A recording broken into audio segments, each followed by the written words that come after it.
na ipapakulong mo mga butete at saka mga sapsap, wala ring mangyayari, tama? Tama po. Kailangan Tama po. malalaking isda ang mahuli natin. Tama po, Mr. Chairman. Alam po ba ninyo kung ibig sabihin ng PCMO?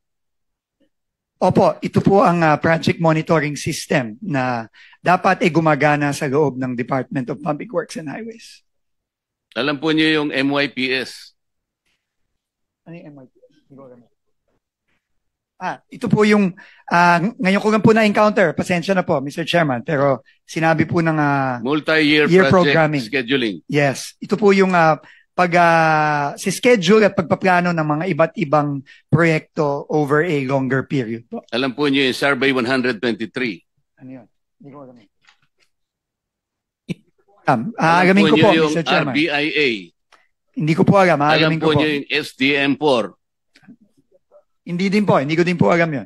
Ang problema po kasi ito yung mga sistemang ginagamit ng mga kawatan sa inyong departamento. Sabi ko nga, kung puro sapsap at mga butete lang ang pakukulong ninyo, walang mangyayari. Agree po ako. Pero sana po, kung makulong po natin itong mga sapsap, sana po malaman din po natin kung hindi sino po yung yun ang mga layunin nasa ng kumiting ito. Hindi sapsap, hindi butete ang aming hinahanap. Agree po. Yung malalaking isda para matigil po ang mga kawatan.